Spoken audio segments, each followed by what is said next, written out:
three who've come today. This is a lot of good work, and I've met with Mr. Bowen in my office and talked about SIGAR and the work you're doing. I've had an opportunity to spend some time with Mr. Kicklighter. In fact, he just released an IG report yesterday that I think is very important. And, of course, Mr. Walker has done just terrific work in these areas. So I want to thank all of you. You are so important to us at this point. I want to make a couple of comments, if I might. I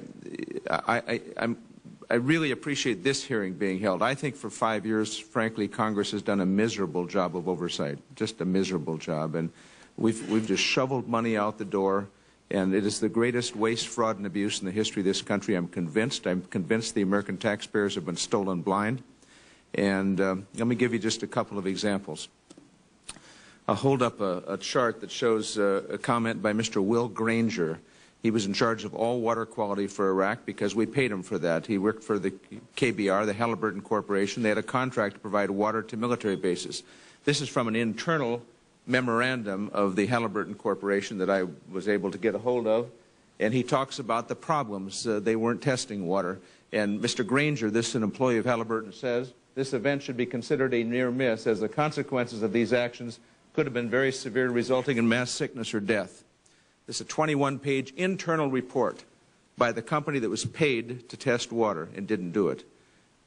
The company denies this happened, and the Pentagon didn't care much about it, regrettably. Mr. Kicklighter, thank you for the Inspector General report that finally tells us this is a set of facts that's very important. Let me just also hold up Ms. Greenhouse's testimony. She talks about when the log cap and the Rio projects were originally given. This is the highest civilian contracting officer in the U.S. Corps of Engineers.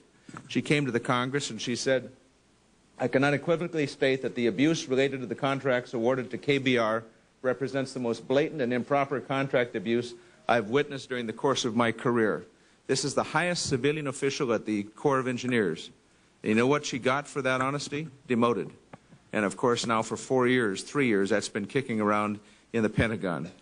Frank Willis, let me show you Frank Willis. He came forward. He was in a building in Iraq, and he showed us how money was saran wrapped into football-sized packets. He said they used to throw them around. Down in the basement they had, he thought, $3 billion. This money went to Custer Battles Corporation. They were told to bring a bag because we pay cash. This happens to be $2 million in $100 bills.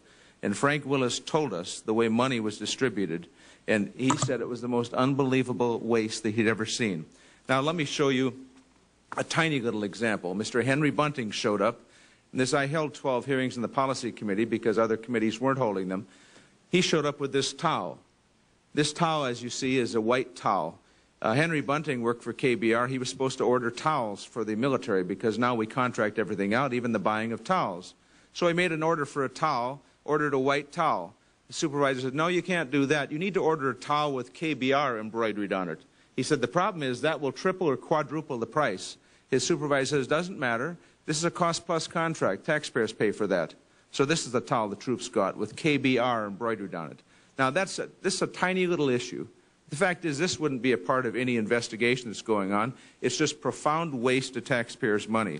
And let me also say that today we will hear from a witness, the next panel, in which we will hear that U.S. tax dollars stolen through corruption in Iraq are funding the forces that have killed American soldiers.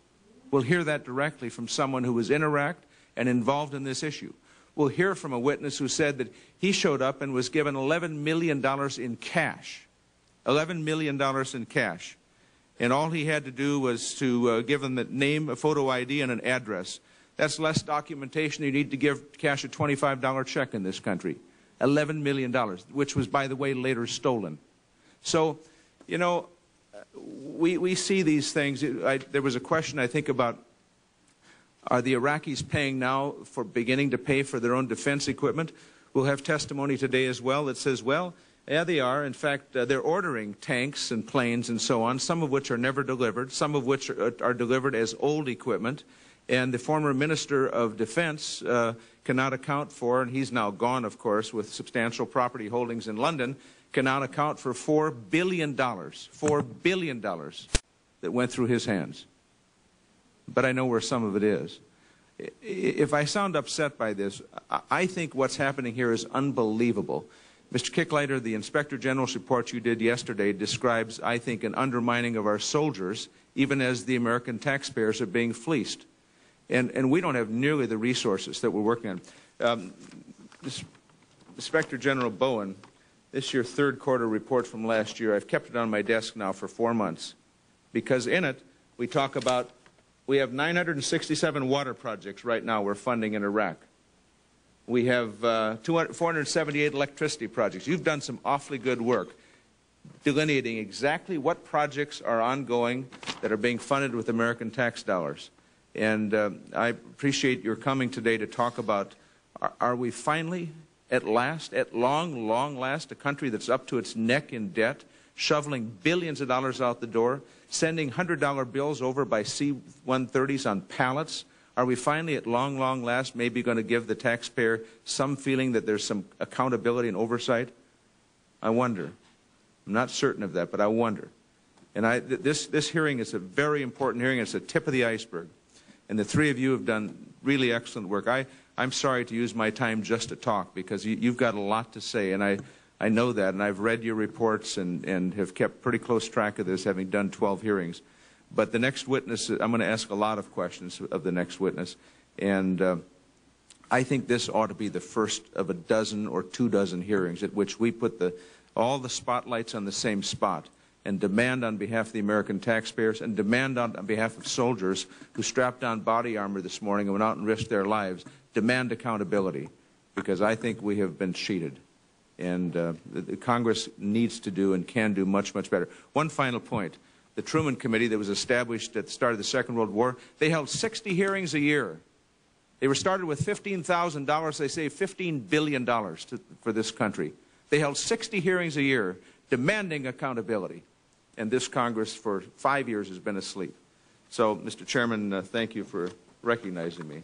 I would tell the Senator of North Dakota that the reports he's brought out on this have been invaluable to this senator in my work. I should also note, for those who think there may be any question of partisanship, the Truman Committee, which you talked about, done by then Senator Truman of Missouri, Democratic-controlled Congress, a Democratic president, in a war that had far more support in the United States than the current war does.